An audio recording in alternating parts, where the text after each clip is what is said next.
Hey, what's up, guys? Welcome back to the AbadAssLife channel. For those of you who don't know me, my name is Andrew Abad, aka Drewster, or aka Happy Whale. Today, we're going to be splashing around in the 102550 streets at Georgetown Poker Club in Georgetown, Texas. It's going to be a lot of fun because we have a great lineup.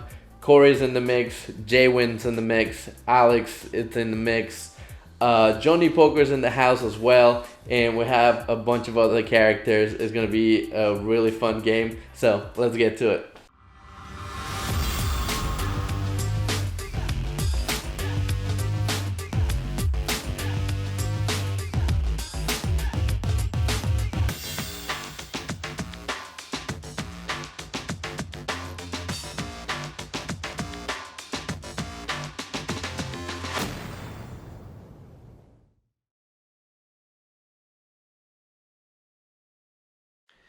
Alright, guys, in this first hand we decided to just go ahead and open up the action in middle position with Queen Deuce suited.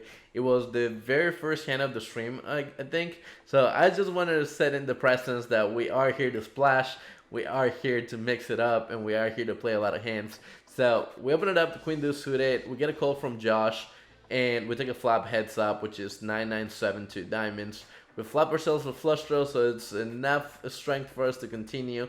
We go ahead and c-bet for $95, which I think it's a little bit more than half pot, and he makes the call. Now, the turn is an offsuit 6. So 10-8 gets there, which is one of the most obvious draws, straight draws. 8-6 now makes a pair and might not fold. But if we want to continue telling our story, we can't really shut down in this turn and then continue betting rivers, I don't think, or at least that was my thought process. So I just go ahead and barrel one more time for $250, and Josh decides to get away from it. So he got the job done. Don't necessarily know what was my thought process in this hand, because I have played with Josh before and he is a bit of a non-believer. It's very hard to bluff him because he gets sticky sometimes. And that being said, I don't think this was the best play, but he got the job done, and we are splashing since the beginning, so that's what we came here to do. So let's get to the next hand. Alright, guys, this next hand happened at around an hour and 16 minutes into the session.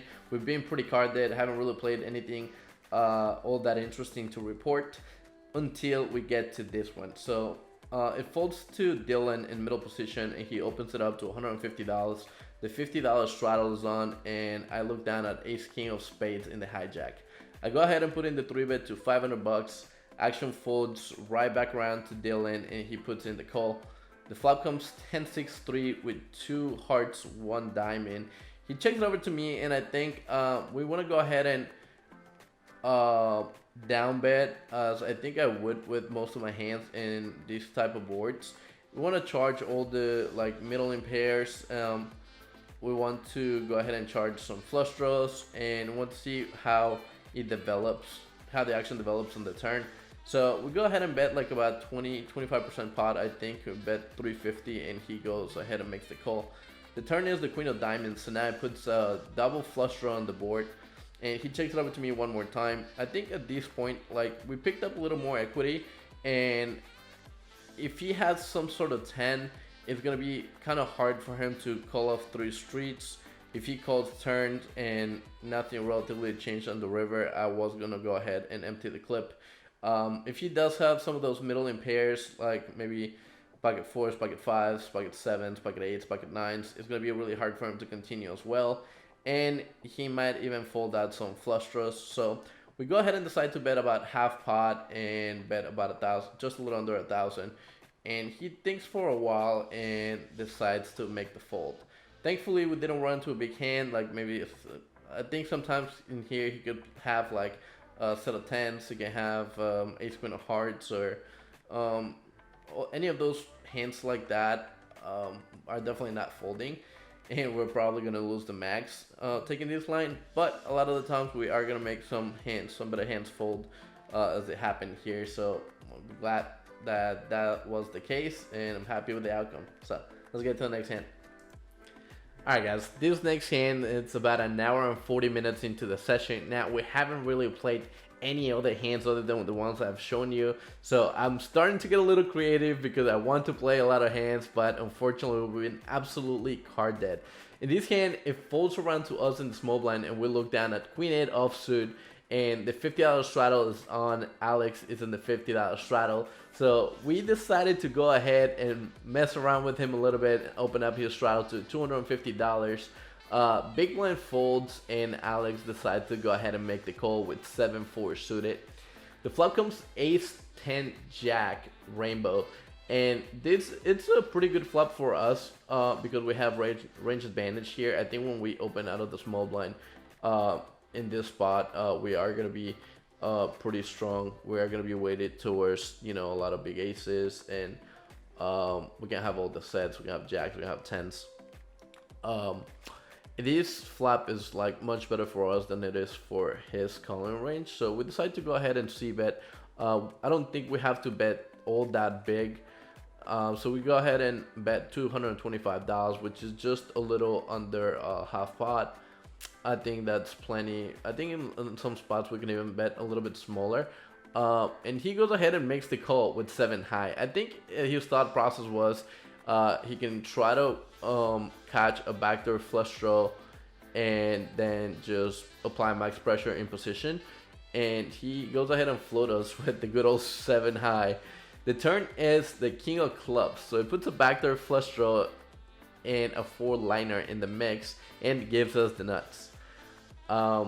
Playing against Alex is pretty tricky because he can put in a lot of pressure, and depending on some runouts, like I know that he was gonna be trying to, you know, put me to a decision for like my whole stack.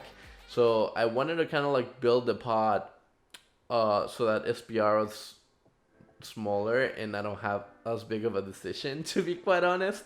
So I went ahead and bet $625, which is about 2/3 pot, and he somehow finds a call. He calls with 7 high once again, no draws, no nothing, just good old 7 high, trying to outplay us on the river. And the river, it's a jack of diamonds, so it pairs the board. And now it's kind of weird. I think like I ended up making like the worst possible decision here because I decided to go ahead and bet for 1,500. That was kind of my thought process, saying like, okay, if he jams here, it's gonna suck, but we are kind of committed, so it's just gonna be really hard for us to fold. So we kind of just, it was basically a way of committing ourselves in case he tried to bluff us somehow. But I don't think it was a good idea because we basically killed all his bluffs. Now we know that when we go with this sizing on the river, it's gonna be very unlikely that we're gonna fold to his shoves because we have about $2,000 behind and the pots are already like pretty big. So he thinks for a little bit. I think he is trying to decide whether he's gonna be able to make us fold or not, and eventually decides to just let it go. It's pretty funny watching him like just floating with 7 high here, knowing that he can put me in on a weird spot on a lot of rivers. If I end up checking to him and he just bombs, I might just fold a lot of the time. But yeah, it worked out, even though like I think we could have made a whole lot more if we just gave him rope on the river. But yeah, we made a mistake that costed us probably a couple of $1,000s. We never really know. I'm fairly certain that he would have pulled the trigger, but oh well, you know, it's a lot easier when we're seeing the cards. I don't think this was a great play either way, for any way you look at it, because if he did somehow make a vote, then, you know, like we said, we're not folding, so he's getting max value. But yeah, anyway, we live and you learn, and we're gonna move to the next hand. Alright guys, this next hand's about 15 minutes after the last hand we showed you. This hand starts with Tillman limping in his ace-5 of hearts in early position. I look down at 9-6 of spades, and we are happy to bump it up with the suited gappers here. Johnny Poker makes the call, and Josh decides to go ahead and put in the 3-bet to 400. We opened it up to $175. Johnny Poker calls in the middle, and Josh bumps it up to 400. Tillman decides to go ahead and cold call the 3-bet. I go ahead and call, and Johnny Poker makes the call as well. So we're taking a flop 4 ways, and there's already $1,600 in the middle. The flop is a pretty favorable for us, I would say. It's Jack 8-5, 2 spades.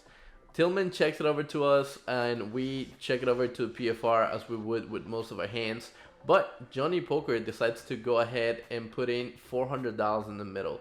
He leads for about 25% pot, and Josh decides to just make a weird float, I would say here. He doesn't even really have backdoor flush draws. He had some backdoor straight draws in the over, but he decides to go ahead and float. I don't like it much. I think it's a little bit ambitious, especially with people behind you. You're not really close in the action. You can't really make like nutted hands unless you go like running a straight, but even then you're almost never gonna have the nuts.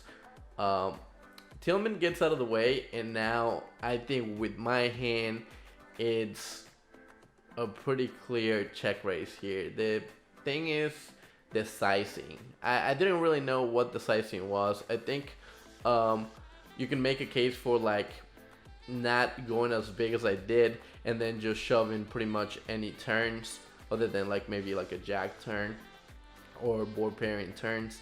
But I think going large it's good enough here, because like you denied a bunch of equity to a lot of hands. You are definitely gonna make a lot of better hands fold, and yeah, I mean those are 2 good enough reasons, right? So I decided to go ahead and check raise to 2,500 and end up making Johnny Poker fold his top pair and Josh folding his ace high. So we ended up picking up a pretty large pot. I think it was like over 2,500 in the middle, without even getting to showdown with 9 high like a boss, which is always good to pick up a pot without making your hand. So let's get to the next hand. Alright guys, before I continue with more hands, I just want to do a quick shout out to my man Thorm. As many of you might know, he is my partner in a new company, Media Minds. If you do me a favor and want to go ahead and just like and follow on our social media, that would be greatly appreciated.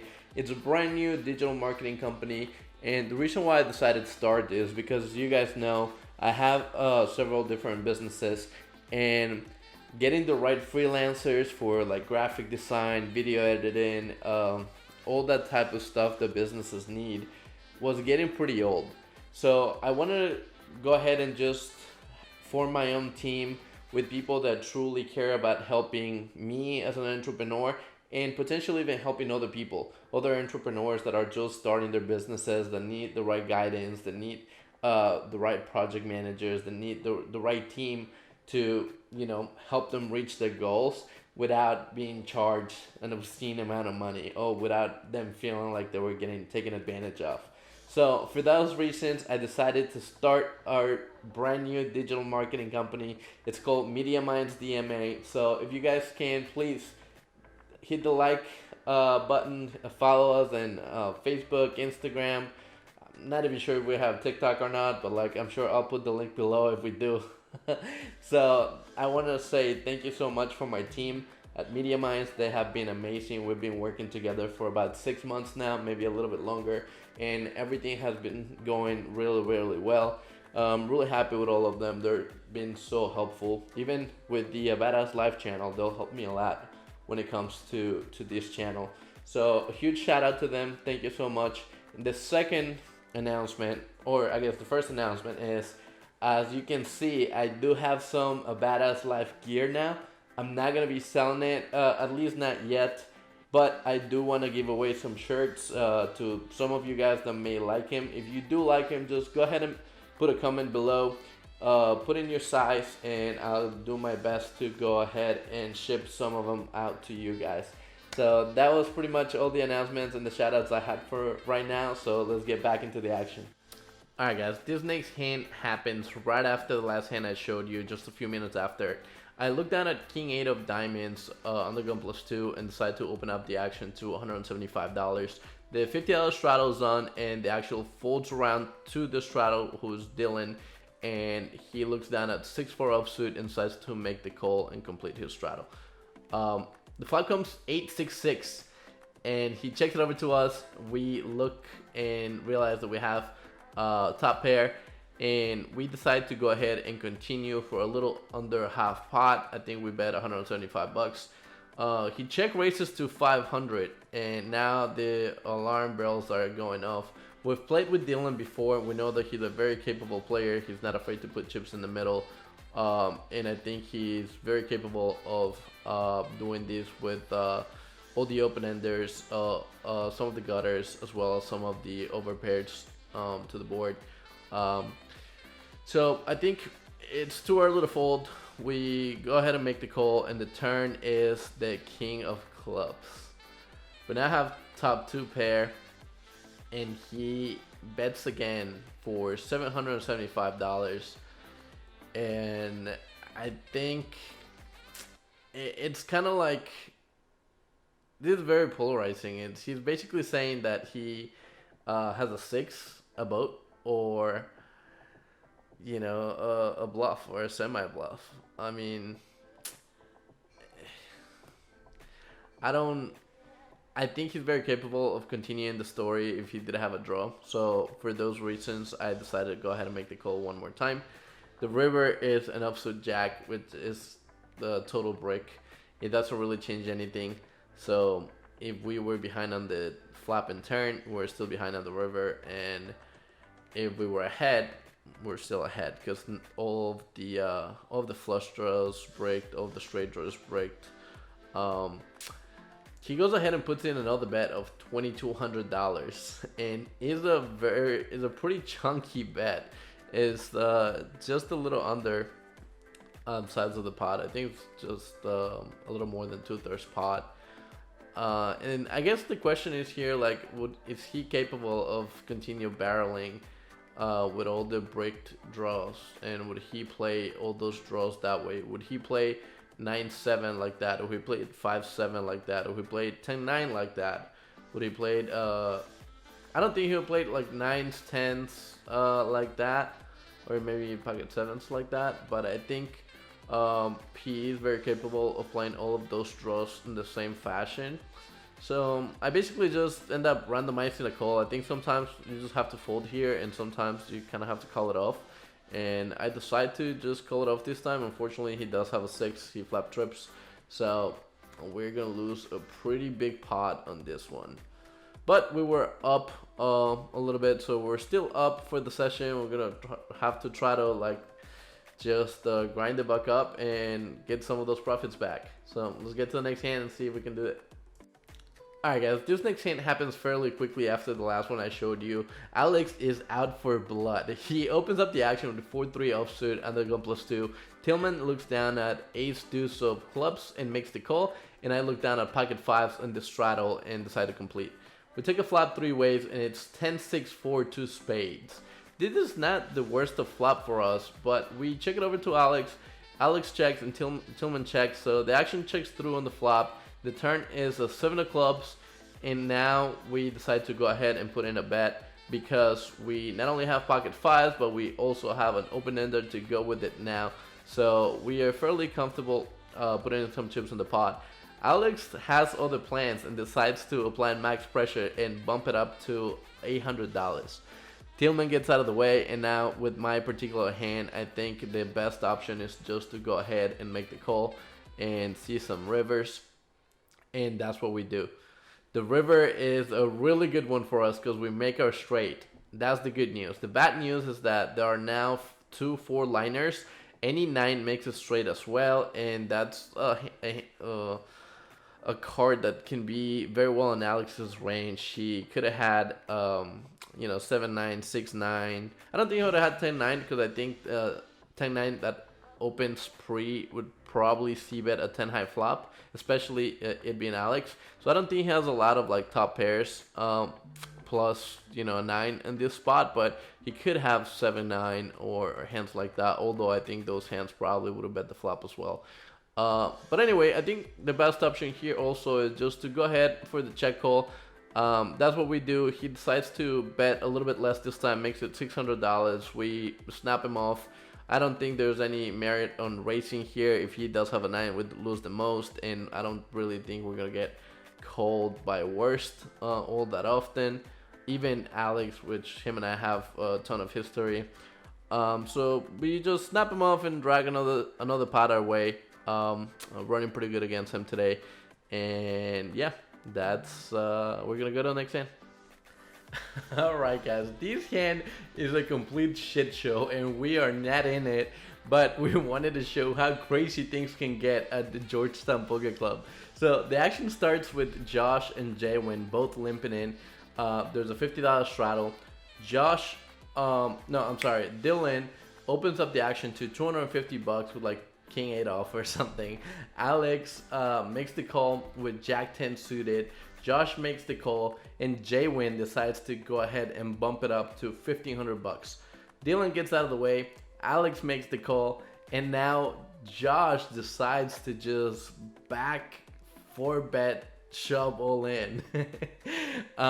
They actually start making the count to see if the action's open, and Jaywin can go ahead and reshove, and it is a legal raise, so therefore Jaywin decides to go ahead and pile in like 6.5k in the middle, and Alex says that it's gamble time and puts in just a little under 6k in the middle with Jack 10 suited.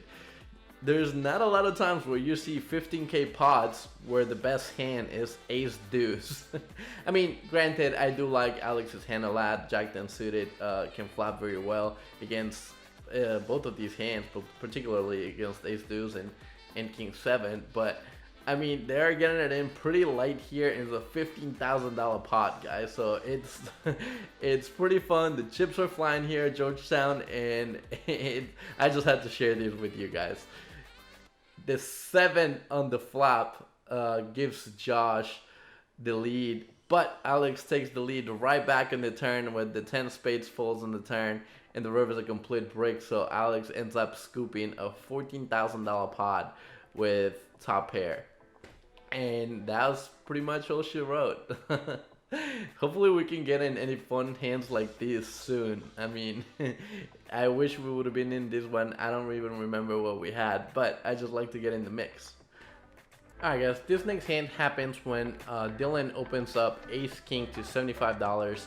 I looked down at 9-8 off in the cutoff and decided to make the call. It's a little bit on the loose side of things, but we haven't played that many hands. We haven't really gotten in the mix, and we are sick of folding. So we could have probably 3-bet this hand, but we decided to just come in for the flat, and Alex looks down at 10-8 of hearts in the small blind and decide to go ahead and come alone. We take a flop 3-handed, and it's 10-9. No, I'm sorry. It's 9-7-5 rainbow. Alex just decides to go ahead and lead into the field for $150, which is about 2/3 pot. Dylan folds with his ace king here, and I think our hand is I think there's both options. I think we can just go ahead and flat, or also put in the raise, because we do have top pair and gutter. We block the nuts, which is 8-6 right now, and I don't know, I decided to just go ahead and flat because, you know, we keep ranges wide, we keep his worst hands in, such as 5-6, 5-8, 7-8, 7-6, and then if he does have, like, for example, a better 9, you know, we minimize our losses if we can't get there. Also, I don't think he would have actually led a better 9, so I don't know. I think it's close, but we decided to go ahead and just make the call. The turn is Deuce of Clubs, so it puts a backdoor flush draw, and now Alex goes ahead and leads for $450 into $550. With this sizing, I don't really think we have much of a decision here. I think just calling is probably the best play. Again, I'm not sure, guys. I'm not a pro. Just play recreationally now, and I'm just gonna start playing a little bit more to continue getting better and better.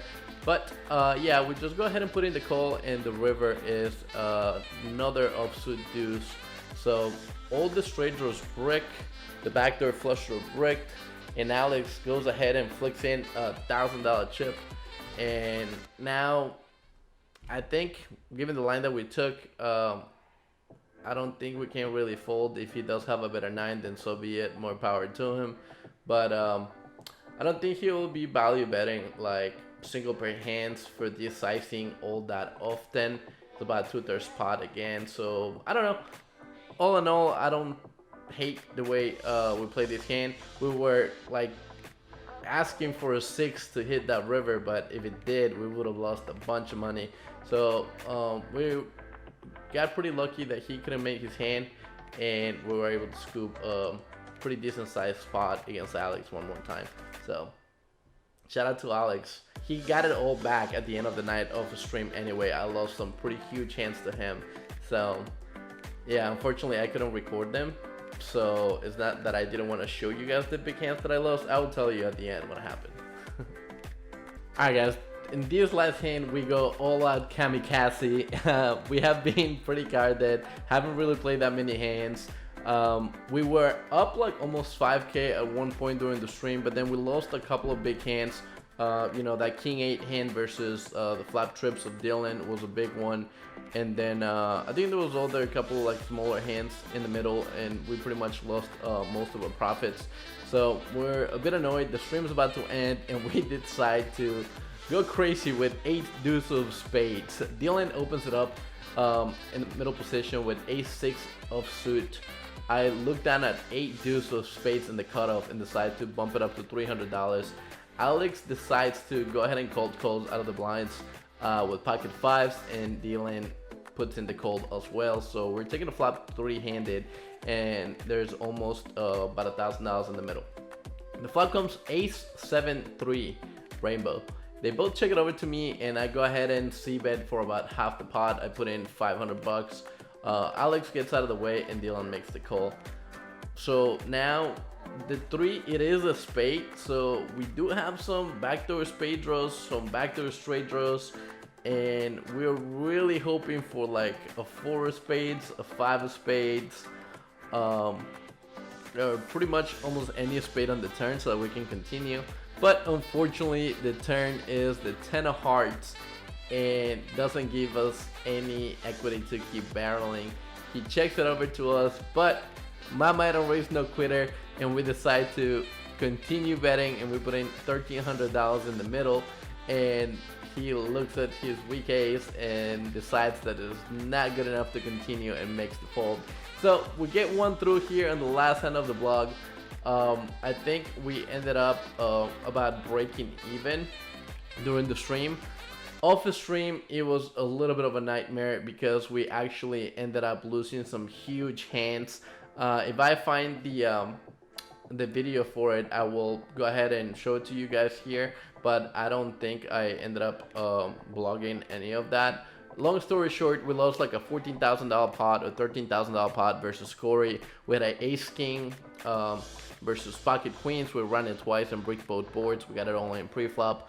We lost about a $22,000 to $24,000 pot versus Alex.